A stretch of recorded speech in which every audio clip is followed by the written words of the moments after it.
So I work as a story strategist at IBM, and I'll give you a little bit of background about what that means because I'm not sure it's a job that exists at other companies.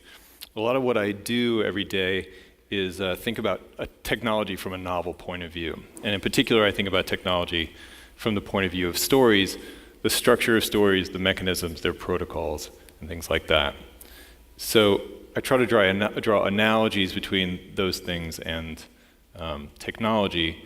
And what we'll do today is try to draw some analogies between stories, particular aspects of stories, and reactive systems. This is a little odd, I know, but hopefully it gives you a kind of a new way of looking at the work that you do yourselves. It's sort of like looking at, studying anatomy to think about architecture, or studying music to think about manufacturing. I work at the Spark Technology Center and at the IBM Design Studio, and a lot of really wonderful dev and design work happens there, but I'm not a designer or a developer. In fact, I'm not a technologist at all. I even brought some paper, apparently to prove that I live in the 1800s. I managed not to bring a straw hat or my suspenders. So. I mention that all because I want to warn you that some of the things I'm about to say might be completely inaccurate from a technological point of view. And if that's the case, of course, feel free to let me know afterwards, and I'll feel bad about myself for that. But even if that's true from time to time, my hope is that some of the things I talk about will give you a perspective in the work that you do in reactive systems. So I mentioned drawing analogies. Let me just sketch out the big analogies that I'd love to talk about today. The overarching analogy is that stories behave like reactive systems, and we'll look at some of the main components of stories. We'll look at heroes, plot, genre, and we'll try to tie those to some of the reactive systems ideas, in particular scalability, resilience, and elasticity.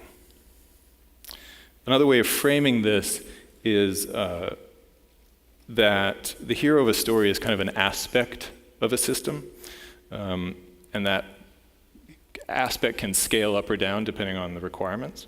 And in particular, plot is kind of the system at large. Plot kind of governs what the behavior of the hero is. Genre is one more level out, and we can think about genre as the purpose of the system. So this is where we can talk about the greater goals of the system at large. And we'll get into all that, but let's first kind of start small. Let's start with scalability. Now you've probably heard that heroism doesn't scale. Well, it turns out that in the context of stories, that's really just about the opposite. Heroes are scaling all the time. They're under constant pressure to scale up their capabilities.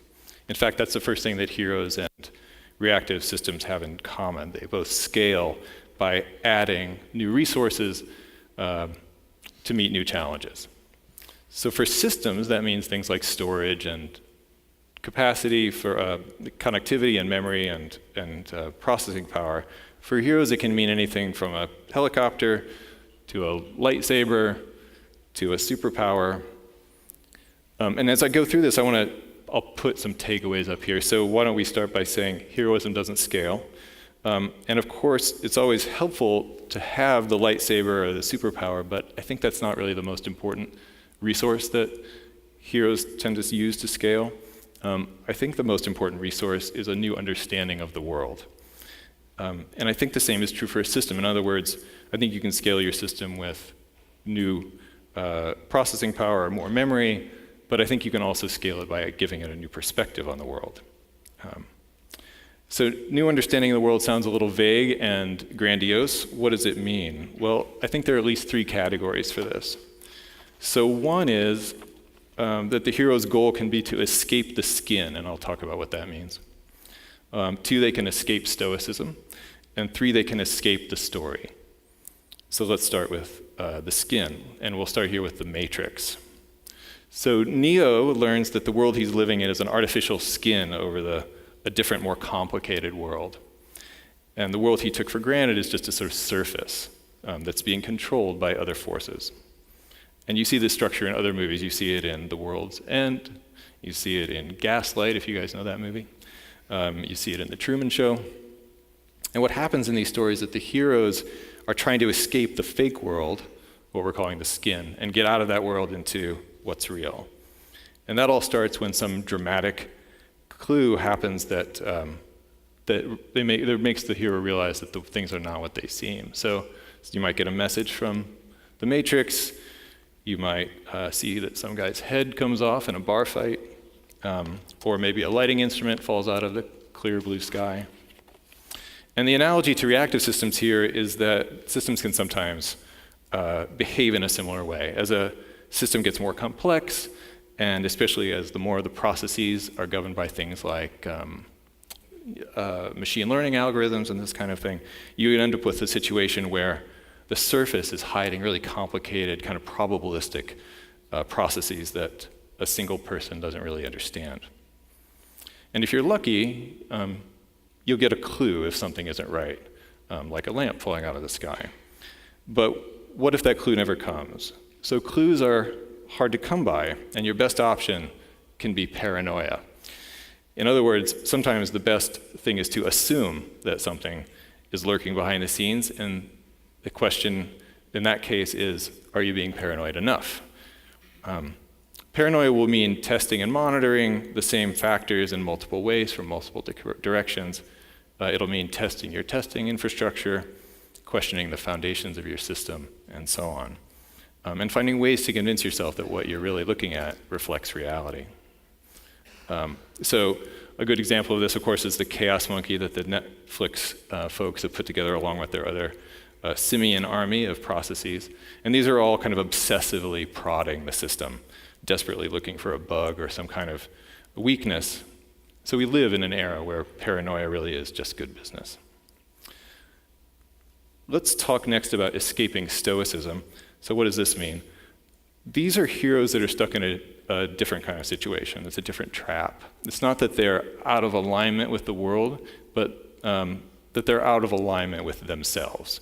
So in particular, they're stuck in a kind of cold and stoic point of view that cripples their potential. So you see this in the beginning of Schindler's List. You see this in the movie Frozen, which I'm sure some of you have seen. And you see it in Casablanca. The heroes start off as these sort of tough and unflappable characters living in a simple world that kind of keeps them out of emotional entanglements.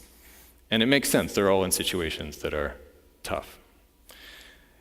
But then something unusual happens, and I think this corresponds to what you guys talk about in terms of back pressure. As things get worse, these heroes do something unusual. They take more of the burden onto themselves instead of sticking with this stoic approach. They recognize that the stoic approach would just pass more difficulty into a system that's already under strain.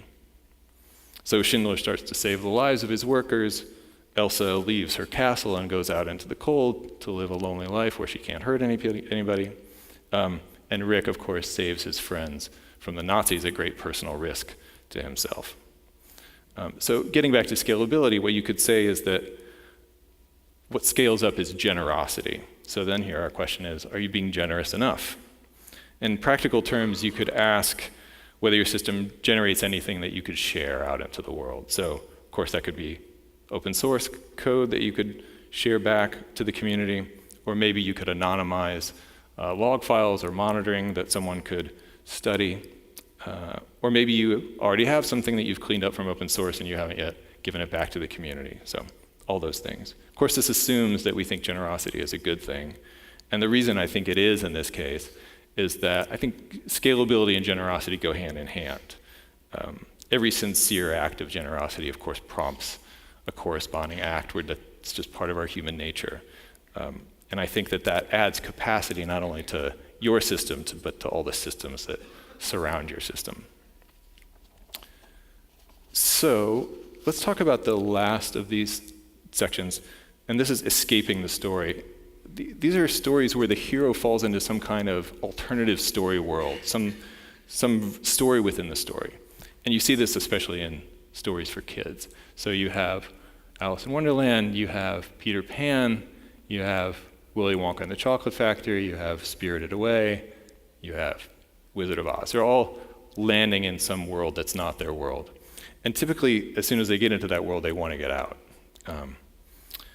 Now, these are different from the worlds we talked about before where you're escaping the skin. These worlds really are very unusual from the get-go. They're not trying to convince their heroes that they're anything but what they are. And as I said, they want to get out. So Dorothy wants to get out of Oz, Wendy wants to get out of Neverland, the Peter Pan story, and so on. They want to escape this story world. The problem is they can't just go out the way they came in. They get stuck, and it turns out there's only one escape. They have to make some sense of this weird world that they've fallen into. So Alice, for example, has to make sense of Wonderland, and she expects it to be logical and coherent, but it never is. And what Alice finally figures out is that Wonderland doesn't run on logic. Wonderland runs on language, and she can use language to escape it. And that realization takes a long time. It takes a lot of patience for Alice to get there. So here the question, I think, is, are you being patient enough? And the reason that's relevant is that I think the story worlds that you guys can sometimes fall into, the place that really requires this kind of patience, are sort of the world of legacy code and the sort of monolithic architectures that you're having to deal with. And unfortunately, I think the best way to escape those sometimes is to do what Alice did. I think you sometimes have to really take the time to observe what that world really is and understand it, even if that means really having to understand it on its own terms. So here's a kind of summary of what we've talked about so far. I'll just leave that up for a second. And next I want to expand a little bit. We talked about heroes, plots, and genres. Well, let's move on to plots. So first, what's the relationship between a hero and a plot? This might seem kind of obvious, but I'm not sure that it is. I think when we look at heroes, we're interested in the different human points of view, different human strategies that they have. And that's why it makes sense to talk about scalability. As I said, we can think about the hero as a part of a system that can scale up when he needs to or she needs to. And when we talk about plots, we're talking about things from the next level up, at the level of the system itself. So this is a level that directs the hero in one direction or another for the benefit of the story at large. And the plot is where you can think not just about a particular hero, but about heroes in general. And this is where I think it makes sense to talk about resilience, because resilience relies on this understanding of the general behavior of the components, right? And what they're capable of. That's how it's possible for a component or some aspect of the system to go down and for the system at large to still survive. And this is also a good place to talk about something that I think is kind of unintuitive about stories, which is that stories are all about failure. A plot is just a sequence of failures. If you pick the plots of stories apart, what you see is that heroes keep attempting to return to some kind of equilibrium. And what drives the story forward is that those attempts fail over and over again, and things get worse and worse for the heroes. In fact, the drama of a good story is watching this hero try and try and try while getting further and further away from his or her goal. And in the end, of course, all that flips, and you have typically a happy ending in most stories, and everything comes together at the end, but along the way is this sort of sequence of failures. And there's one other point I'll make here, which is that the only way this system can work is that heroes never, ever give up. That's just a hallmark of heroes. And it doesn't matter if it's the little engine that could, it doesn't matter if it's Tony Soprano, or Mary Poppins, or Walter White. And sometimes we talk about whether heroes are likable, but being a hero doesn't rely on being likable. Likability does not enter into the equation. I think we'd mostly agree that Walter White is not a likable character, but he's still the hero because he never gives up. So let's talk about the different ways that heroes fail, and then we can come back to resilience. So I think there are three that are worth talking about here. The lure of the invisible, the lure of inclination, and the lure of independence. So let's start with the lure of the invisible. That sounds fancy, but it's really pretty simple. What it just means is that heroes are tempted to let their guard down for some reason because some part of the story goes underground or becomes invisible for some period of time. E.T. starts with these government agents searching for this extraterrestrial that they know is missing. It's very dramatic, very exciting. For too long, we forget about all that. We start living in this world of E.T. and the family where he's hiding out. And we forget completely about the fact that these agents are searching for E.T. until a very dramatic moment where that comes crashing back into the world through the front door. And the same thing happens with Fatal Attraction, which you guys may know. The hero has this fling that he thinks doesn't mean anything, and he goes back from that fling to his family, his job, his wife and daughter. And very suddenly, of course, things get very dramatic, and it all comes crashing back and nearly tears his life apart. So one way of thinking about this, I think, is a kind of accumulation that happens as the story goes on.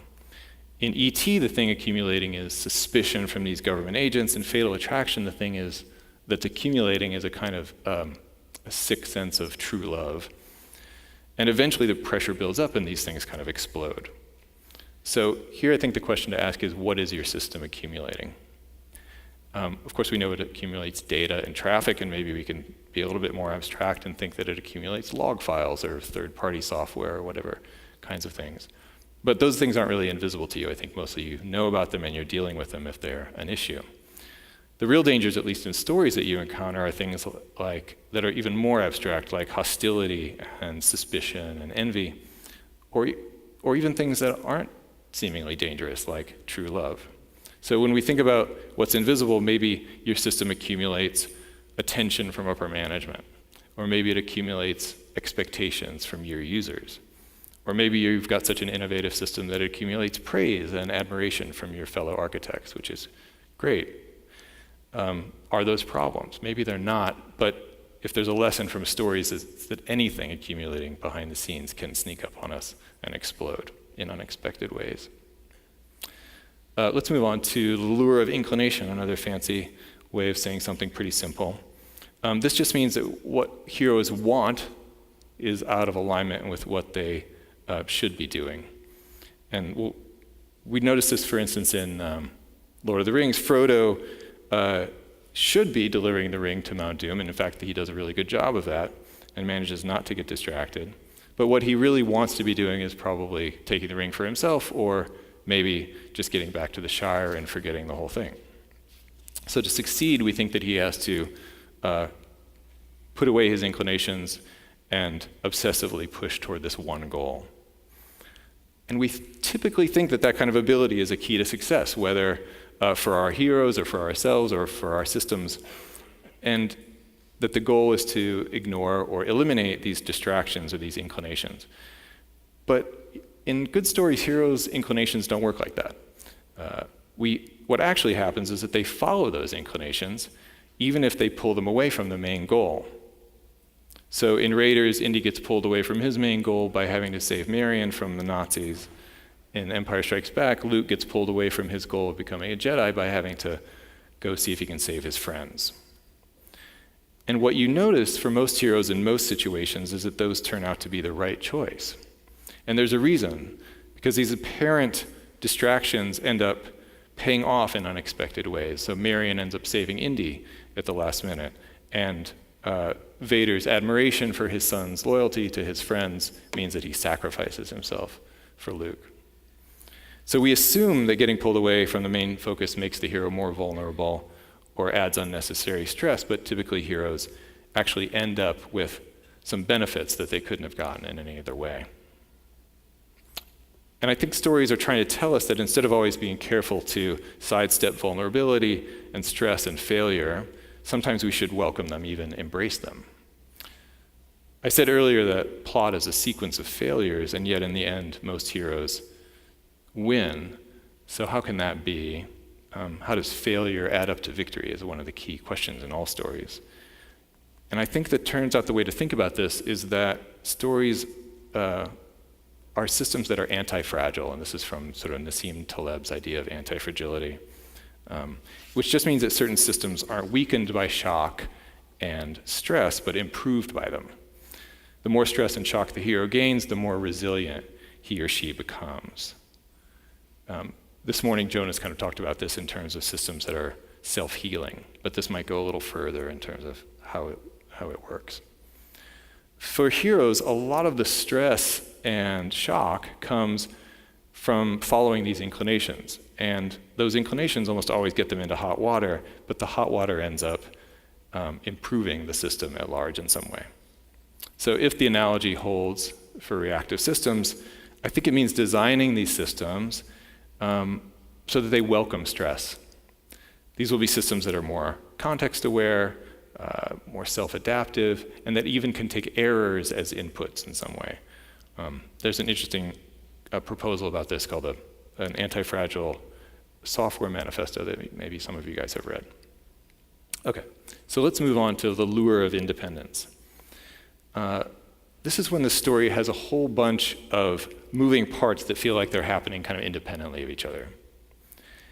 You see this in a lot of chaotic comedies. You'll see it in Airplane, Wayne's World, any Marx Brothers movie, any Monty Python movie, and so on. So in a normal movie, each scene moves the story forward, but in these movies, every scene kind of has its own logic. It's almost like its own little mini movie. And the analogy, I think, here to systems is microservices. As part of using microservices, the individual parts of a system become more autonomous, and those individual parts are being managed by smaller and smaller teams. They're almost like independent product teams. And in lots of ways, that's great for all the reasons you guys already know. But they often do need to coordinate in some way, even if it's to coordinate about protocols or decide to whether to have some kind of pub subsystem or something like that. And you know, whatever else you want to say about these movies, they're a lot of fun.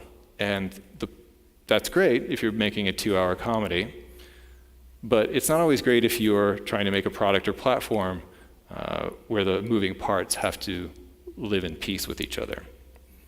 So the question here is, could coordination be fun?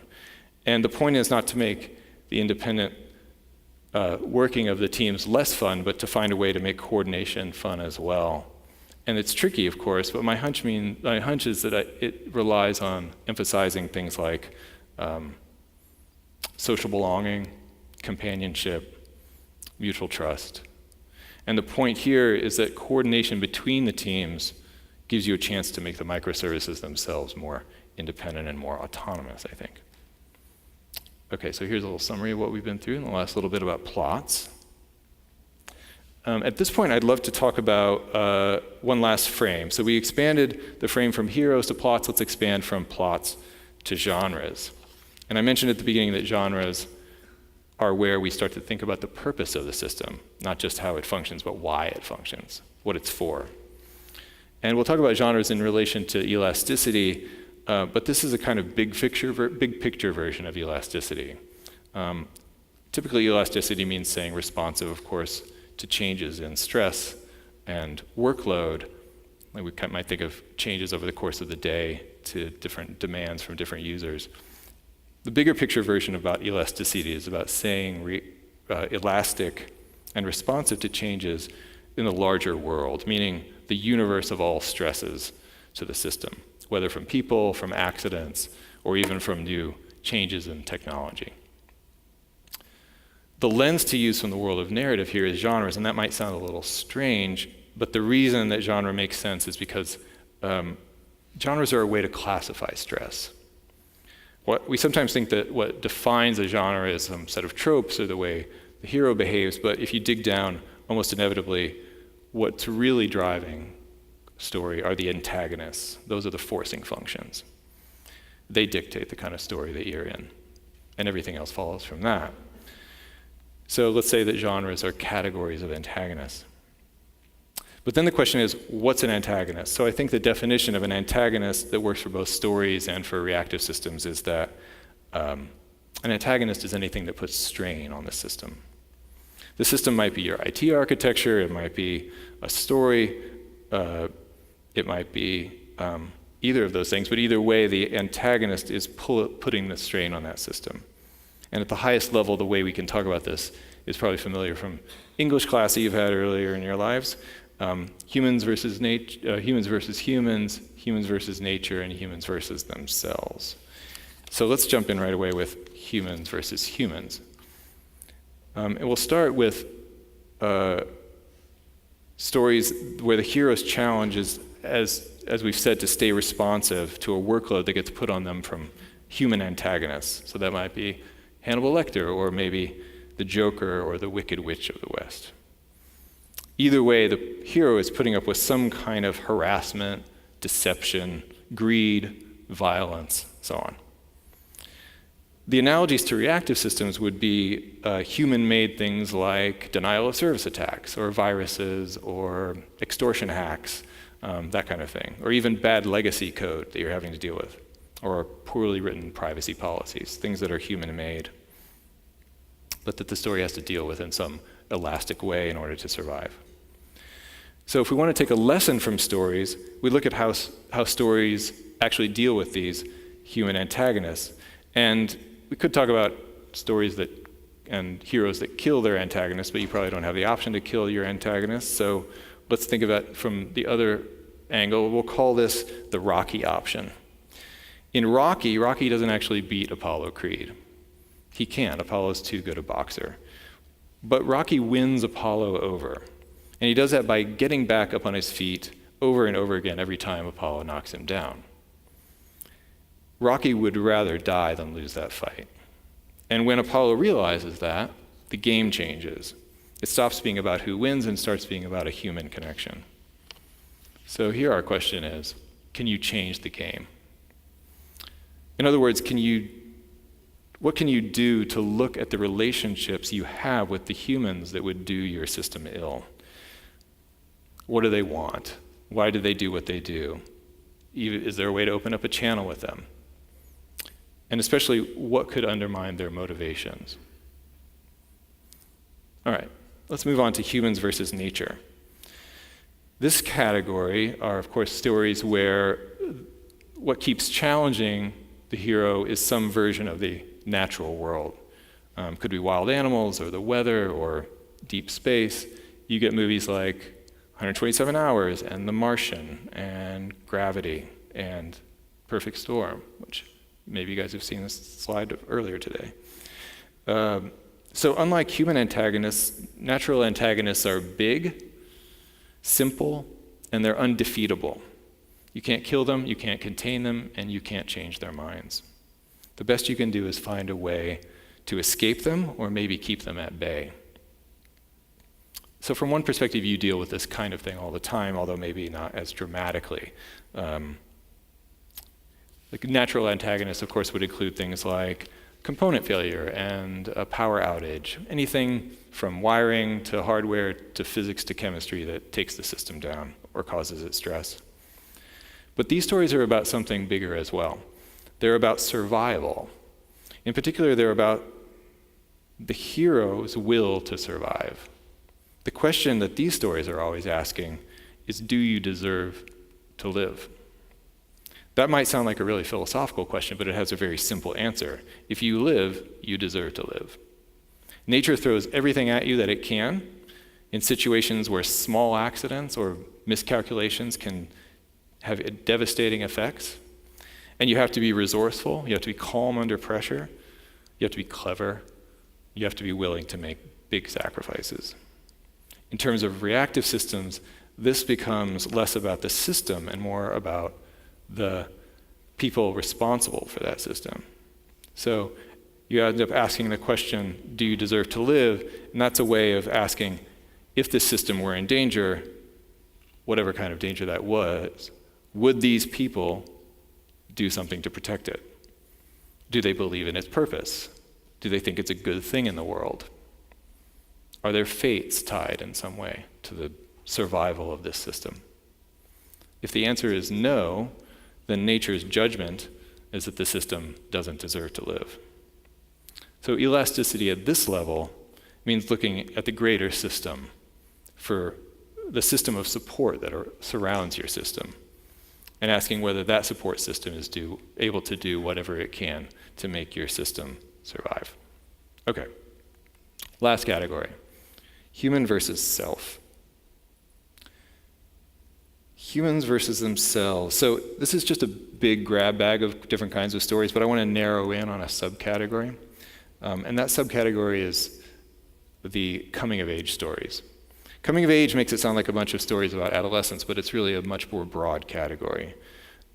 These are stories where the hero changes in some deep way. So you get American Beauty, you get 40-year-old version, you get Orange is the New Black, Boyhood. Heroes encounter something fundamentally different as the antagonist here. And it's also a strange thing to think of as an antagonist. What they encounter is abundance. So if you look closely at these stories, the change that happens seems to result from an encounter with some version of abundant freedom, or abundant kindness, or abundant gratitude, or abundant forgiveness. What makes those things antagonists is that the heroes don't want them. They push them away, at least at first. So in It's a Wonderful Life, George is surrounded by the love and affection of his family and his town, but he pushes that away and tries to solve every problem on his own. Bill Murray in Groundhog Day is similar. It takes him the whole movie to wake up to the abundance that's available in his everyday life. And it's an abundance that comes from caring deeply about people. Eventually, heroes in coming-of-age stories learn that abundance isn't an antagonist that they can destroy or escape. The only chance is to accept it, even grudgingly, to endure it. This kind of abundance forces them to question the system's deepest foundations. It forces them to disrupt the whole system to get to the deeper truth that will ultimately allow that system to survive and prepare it to meet the future. So here, the final question is, can you endure abundance? That might sound strange in a way, but I think this is the hardest work a hero does. The lesson is that if we want to be ready for the future, to be really elastic in the face of change, we have to be willing to transform ourselves and the systems that we're running so that they can find a way to endure the growing abundance coming from every direction. And this isn't abstract. We're getting hit with new kinds of abundance all the time. Deep learning, Internet of Things, quantum computing, nanotech, eventually genetic engineering. The list goes on, and that's just what's over the horizon. So that list will be different in 5 years. We all know that. And I use endure here because the process of feeding these new abundances into the system is going to be a nightmare. It's going to feel like a nightmare. But of course, it will be worth it in the end. In fact, it's the only way your system has a chance to survive. And I think that, like these other heroes, incorporating that abundance will ultimately give you a greater sense of purpose along the way. So I'll end there. Thank you very much for letting me talk about this stuff. I'll put up this sort of summary of all the questions. And if there are any questions or comments, I'd love to hear them. But thank you all very much.